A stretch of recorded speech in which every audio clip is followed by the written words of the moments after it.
बृहस्पति व्रत कथा। प्राचीन समय की बात है। एक बड़ा प्रतापी तथा दानी राजा था। वह प्रत्येक गुरुवार को व्रत रखता और पूजा करता था।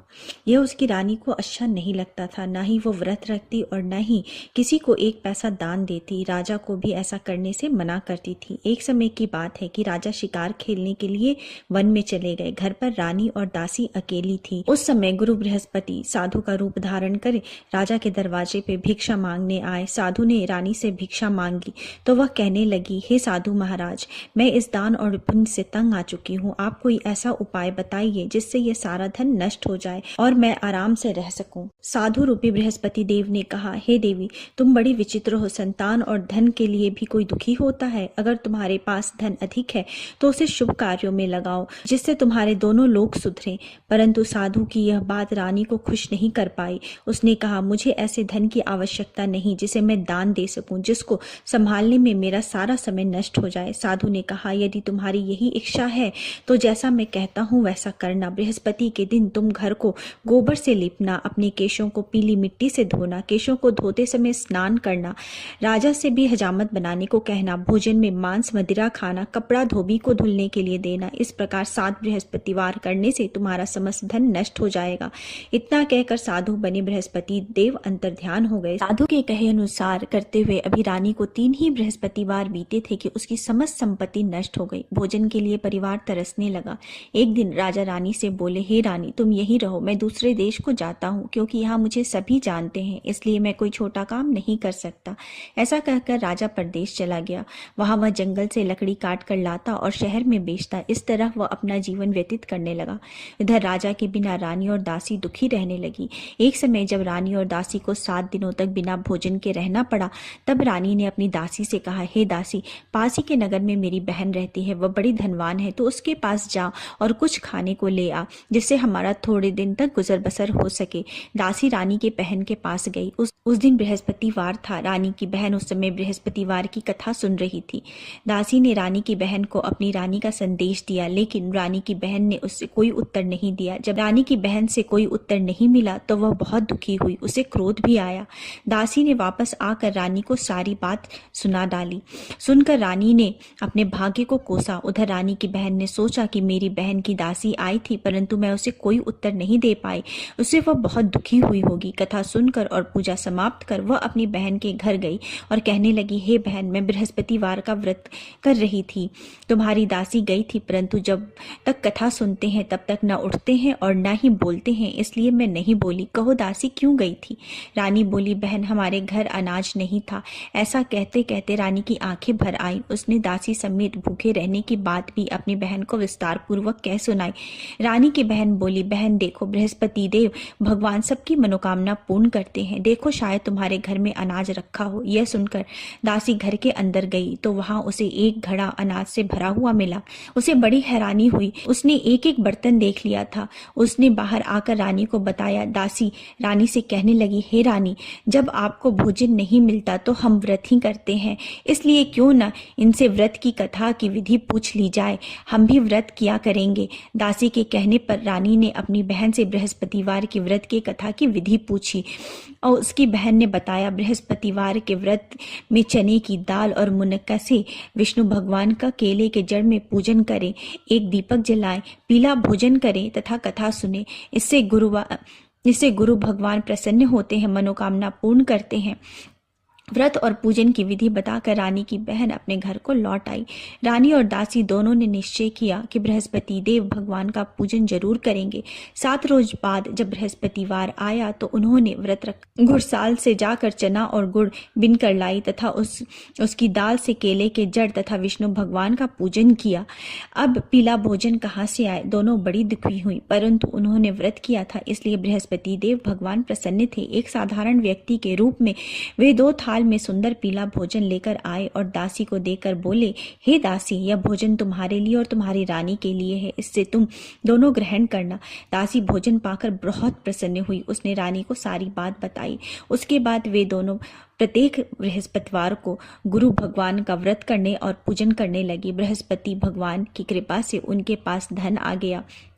परंतु रानी फिर पहले की तरह आलस्य करने लगी। तब दासी बोली, देखो रानी, तुम पहले भी इस प्रकार आलस्य करती थी। तुम्हें धन रखने में कष्ट होता था, इस कारण सभी धन नष्ट हो गया। अब गुरु भगवान की कृपा से धन मिला है तो फिर तुम्हें आलस्य हो गया है। बड़ी मुसीबतों के बाद हमने यह धन पाया है, इसलिए हमें दान पुण्य करना चाहिए। अब तुम भूखे मनुष्यों को भोजन कराओ, प्याऊ लगवाओ, ब्राह्मणों को दान दो, कुआं, तालाब, बावड़ी आदि का निर्माण कराओ, मंदिर, पाठशाला आदि बनवाओ, कुंवारी कन्याओं का विवाह कराओ, अर्थात धन को शुभ कार्यों में खर्च करो, जिससे तुम्हारे कुल का यश बढ़े तथा स्वर्ग प्राप्त हो और पितर प्रसन्न हो। दासी की बात सुनकर रानी शुभ कार्य करने लगी, उसका यश फैलने लगा। एक दिन रानी और दासी आपस में विचार करने लगी कि न जाने राजा किस दशा में होंगे, उनकी कोई खोज खबर भी नहीं मिली। उन्होंने श्रद्धापूर्वक गुरु बृहस्पति भगवान की प्रार्थना की कि राजा जहाँ कहीं भी हो शीघ्र वापस आ जाएं। उधर राजा परदेश में बहुत दुखी रहने लगा। वह प्रतिदिन जंगल से लकड़ी बिनकर लाता और उसे शहर में बेचकर अपने दुखी जीवन को बड़ी कठिनता से व्यतीत करने लगा। एक दिन दुखी होकर उसने पुरानी बातें याद करने लगा और रोने लगा और उदास हो गया। उस समय राजा के पास बृहस्पति देव साधु का वेश में आकर बोले, हे लकड़हारे, तुम इस सुनसान जंगल में किस चिंता में बैठे हो, मुझे बताओ। यह सुनकर राजा के नेत्रों में जल भर आया। साधु की वंदना कर राजा ने अपनी संपूर्ण कहानी कह सुनाई। महात्मा दयालु होते हैं। वे राजा से बोले, हे राजन, तुम्हारी पत्नी ने बृहस्पति देव के प्रति अपराध किया था, इसी कारण तुम्हारी यह दशा हुई है। अब तुम चिंता मत करो, भगवान तुम्हें पहले से अधिक धन देंगे। देखो, तुम्हारी पत्नी ने बृहस्पतिवार का व्रत प्रारंभ कर दिया है। अब तुम भी बृहस्पतिवार का व्रत करके चने के दाल व गुड़ जल के लोटे में डालकर केले के पेड़ की पूजन करो, फिर कथा सुनो और या कहो, भगवान तुम्हारी सब मनोकामनाओं को पूर्ण कर देंगे। साधु की बात सुनकर राजा बोले, हे प्रभु, लकड़ी बेचकर तो इतना पैसा नहीं बचता जिससे भोजन के उपरांत कुछ बचा सकूं। मैंने रात्रि में अपनी रानी को व्याकुल देखा है। मेरे पास कोई साधन नहीं है जिससे उसका समाचार पा सकूं। फिर मैं कौन सी कहानी कहूं, यह भी मुझको मालूम नहीं। साधु ने कहा, हे राजन, मन में बृहस्पति भगवान के पूजन व्रत का निश्चय करो, वे स्वयं तुम्हारे लिए कोई राह बना देंगे। बृहस्पतिवार के दिन तुम रोजाना की तरह लकड़ियां लेकर शहर जाना। तुम्हें रोज से दुगुना धन मिलेगा, जिससे तुम भली भांति भोजन कर लोगे तथा बृहस्पतिवार की पूजा का सामान भी ला सकोगे। जो तुमने बृहस्पतिवार की कहानी के बारे में पूछा है वह इस प्रकार है। बृहस्पति देव की व्रत कथा।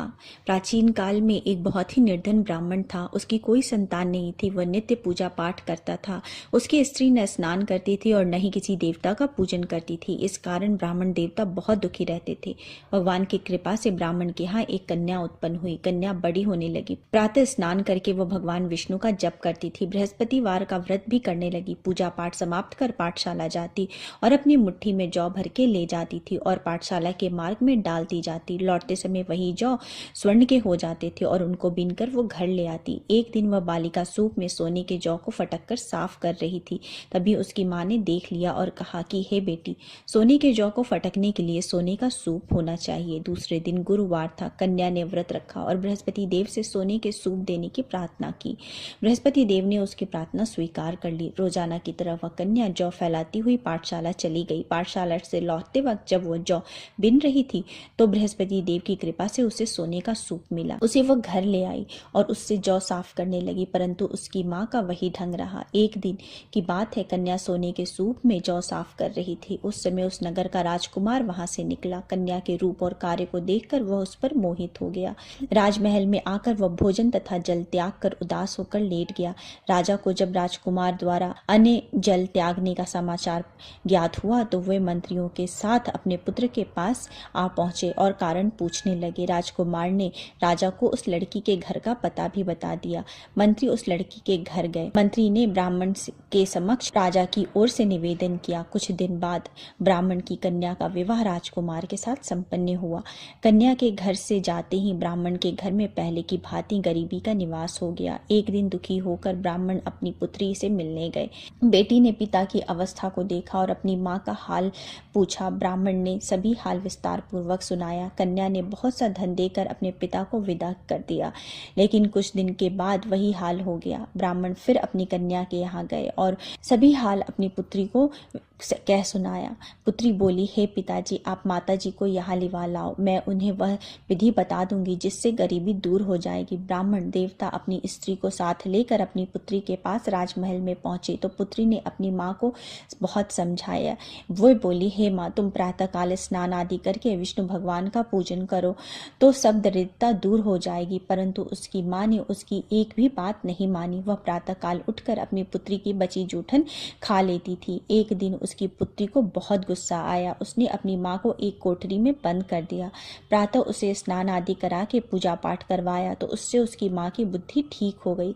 इसके बाद वह नियम से पूजा पाठ करने लगी और प्रत्येक बृहस्पतिवार को व्रत भी करने लगी। इस व्रत के प्रभाव से मृत्यु के बाद वह स्वर्ग को प्राप्त हुई। वह ब्राह्मण देवता भी सुखपूर्वक इस लोक का सुख भोग करके स्वर्ग को प्राप्त हुए। इस तरह कहानी कहकर साधु बने देवता वहां से लोप हो गए। धीरे धीरे समय व्यतीत होने पर फिर बृहस्पतिवार का दिन आया। राजा जंगल से लकड़ी काट कर शहर में बेचने गया। उसे उस दिन और दिनों से अधिक धन मिला। राजा ने चना गुड़ आदि लाकर बृहस्पतिवार का व्रत किया। उस दिन से उसके सभी कलेश दूर हो गए। परंतु जब अगले गुरुवार का दिन आया तो राजा बृहस्पतिवार का व्रत करना भूल गया। इस कारण बृहस्पति भगवान नाराज हो गए। उस दिन उस नगर के राजा ने विशाल यज्ञ का आयोजन किया था तथा उसके समस्त राज्य में घोषणा करवा दी थी कि सभी मेरे घर भोजन करने आवे, किसी के घर चूल्हा ना जले। इस आज्ञा को जो न मानेगा उसको फांसी दे दी जाएगी। राजा की आज्ञा अनुसार राज्य के सभी लोग राजा के घर भोजन में सम्मिलित होने के लिए चले गए, लेकिन लकड़हारा कुछ देर से पहुंचा, इसलिए राजा उसको अपने साथ महल ले गए। जब राजा लकड़हारे को भोजन करा रहे थे तो रानी की दृष्टि उस खूंटी पर पड़ी जहां पर उसका हार लटका हुआ था। उसे हार खूंटी पर लटका हुआ दिखाई नहीं दिया। रानी को निश्चय हो गया कि मेरा यह हार लकड़हारे ने चुराया है। उसी समय सैनिक बुलवाकर उसको जेल में डलवा दिया। लकड़हारा जेल में विचार करने लगा कि न जाने कौन से पूर्व जन्म के कर्म से मुझे यह दुख प्राप्त हुआ है, और जंगल में मिले साधु को याद करने लगा। तत्काल बृहस्पति देव साधु के रूप में प्रकट हो गए और कहने लगे, अरे मूर्ख, तूने बृहस्पति देवता की कथा नहीं की, इसी कारण तुझे यह दुख प्राप्त हुआ है। अब चिंता मत कर, बृहस्पतिवार के दिन जेल खाने के दरवाजे पर तुझे 4 पैसे पड़े मिलेंगे। उससे तू बृहस्पतिवार की पूजा करना, तेरे सभी कष्ट दूर हो जाएंगे। अगले बृहस्पतिवार को उसे जेल के दरवाजे पर 4 पैसे पड़े मिले। राजा ने पूजा का सामान मंगवा कर कथा कही और प्रसाद बांटा। उसी रात्रि में बृहस्पति देव ने उस नगर के राजा को स्वप्न में कहा, हे राजा, तूने जिसे जेल में बंद किया है उसे कल छोड़ देना, वह निर्दोष है। राजा प्रातःकाल उठा और खूंटी पर हार टंगा देखकर लकड़हारे को बुलाकर क्षमा मांगी तथा राजा के योग्य सुंदर वस्त्र आभूषण भेंट कर उसे विदा किया। गुरुदेव की आज्ञा अनुसार राजा अपने नगर को चला गया। राजा जब नगर के निकट पहुंचा तो उसे बड़ा ही आश्चर्य हुआ। नगर में पहले से अधिक बाग, तालाब और कुएं तथा बहुत सी धर्मशालाएं, मंदिर आदि बने हुए थे। राजा ने पूछा कि यह किसका बाग और धर्मशाला है। तब नगर के सब लोग कहने लगे, यह सब रानी और दासी द्वारा बनवाया गया है। राजा को आश्चर्य हुआ और गुस्सा भी आया कि उसकी अनुपस्थिति में रानी के पास इतना धन कहाँ से आया। जब रानी ने यह खबर सुनी कि राजा आ रहे हैं तो उसने अपनी दासी से कहा, हे दासी, देख राजा हमको कितनी बुरी हालत में छोड़ के गए थे, वो हमारी ऐसी हालत देखकर लौट न जाएं, इसलिए तू दरवाजे पर खड़ी हो जा। रानी की आज्ञा अनुसार दासी दरवाजे पर खड़ी हो गई और जब राजा आए तो उन्हें अपने साथ महल में लिवा लाई। तब राजा ने क्रोध करके अपनी तलवार निकाली और पूछने लगा, बताओ यह धन तुम्हें कहाँ से प्राप्त हुआ। तब रानी ने सारी कथा कह सुनाई। राजा ने निश्चय किया कि मैं रोजाना दिन में 3 बार कहानी कहा करूंगा और व्रत किया करूंगा। अब हर समय राजा के दुपट्टे में चने की दाल बंधी रहती थी और दिन में 3 बार कथा किया करते थे। एक रोज राजा ने विचार किया कि चलो अपनी बहन के यहाँ हो आओ। इस तरह का निश्चय कर राजा घोड़े पर सवार हो अपनी बहन के यहाँ चल दिए। मार्ग में उन्होंने देखा कि कुछ आदमी एक मुर्दे को लिए जा रहे हैं। उन्हें रोककर राजा कहने लगा, अरे भाइयों, मेरी बृहस्पतिवार की कथा सुन लो। वे बोले, लो, हमारा तो एक आदमी मर गया है, इसको अपनी कथा की पड़ी है। परंतु कुछ आदमी बोले, अच्छा कहो, हम तुम्हारी कथा भी सुनेंगे। राजा ने दाल निकाली और कथा कहनी शुरू कर दी। जब कथा आधी हुई थी तो मुर्दा हिलने लगा और जब कथा समाप्त हुई तो राम राम करके मुर्दा उठकर खड़ा हो गया। राजा आगे बढ़ा। उसे चलते चलते शाम हो गई। आगे मार्ग में उसे एक किसान खेत में हल चलाता मिला। राजा ने उससे कथा सुनने का आग्रह किया, लेकिन लेकिन वो नहीं माना। राजा आगे चल दिया। राजा के हटते ही बैल पछाड़ खाकर गिर गए तथा किसान के पेट में बहुत जोर से दर्द होने लगा। उसी समय किसान की माँ रोटी लेकर आई। उसने यह सब देखा तो अपने पुत्र से सब हाल पूछा। बेटे ने सभी हाल कह बताया। बुढ़िया दौड़े दौड़े उस घुड़सवार के पास पहुंची और उससे बोली, मैं तेरी कथा सुनूंगी, तू अपनी कथा मेरे खेत में चलकर कहना। राजा ने लौटकर बुढ़िया के खेत में जाकर कथा कही, जिससे सुनते ही बैल खड़े हो गए तथा किसान के पेट का दर्द भी बंद हो गया। राजा अपनी बहन के घर पहुंचा। बहन ने भाई की खूब मेहमानदारी की। दूसरे रोज प्रातःकाल राजा जागा तो वह देखने लगा कि सब लोग भोजन कर रहे हैं। राजा ने अपनी बहन से जब पूछा, कोई ऐसा मनुष्य है जिसे भोजन नहीं किया हो तो मेरे बृहस्पति भगवान की कथा सुन ले। बहन बोली, हे भैया, यह देश ऐसा ही है, यहाँ सब लोग पहले भोजन करते हैं, बाद में कोई अन्य काम करते हैं। फिर वह एक कुम्हार के घर गई जिसका लड़का बीमार था। उससे मालूम हुआ कि उसके यहाँ 3 दिन से किसी ने भी भोजन नहीं किया है। रानी ने अपने भाई की कथा सुनने के लिए कुम्हार को कहा। वह तैयार हो गया। राजा ने जाकर बृहस्पतिवार की कथा कही, जिससे सुनकर उसका लड़का ठीक हो गया। अब तो राजा की प्रशंसा होने लगी। एक दिन राजा ने अपनी बहन से कहा, हे बहन, मैं अब अपने घर को जाऊंगा, तुम भी तैयार हो जाओ। राजा की बहन ने अपनी सास से अपने भाई के घर जाने की आज्ञा मांगी। सास बोली, हाँ चली जा, मगर अपने लड़के को मत ले जाना, क्योंकि तेरा भाई के कोई संतान नहीं है। बहन ने अपने भाई से कहा, हे भैया, मैं तो चलूंगी, परंतु बालक नहीं जाएगा। अपने बहन को भी छोड़कर दुखी मन से राजा अपने नगर को वापस लौट आया। राजा ने अपनी रानी से सारी कथा कह सुनाई। बिना भोजन किए वह शैया पर लेट गया। रानी बोली, हे प्रभु, बृहस्पति देव ने हमें सब कुछ दिया है, वे हमें संतान भी अवश्य देंगे। उसी रात बृहस्पति देव ने राजा को स्वप्न में कहा, हे राजा, उठ, सभी सोच त्याग दे, तेरी रानी गर्भवती है। राजा ने यह जानकर बड़ी खुशी हुई। 9वें महीने रानी के गर्भ से एक सुंदर पुत्र पैदा हुआ। तब राजा ने बोला, हे रानी, स्त्री बिना भोजन के रह सकती है, परंतु बिना कहे नहीं रह सकती।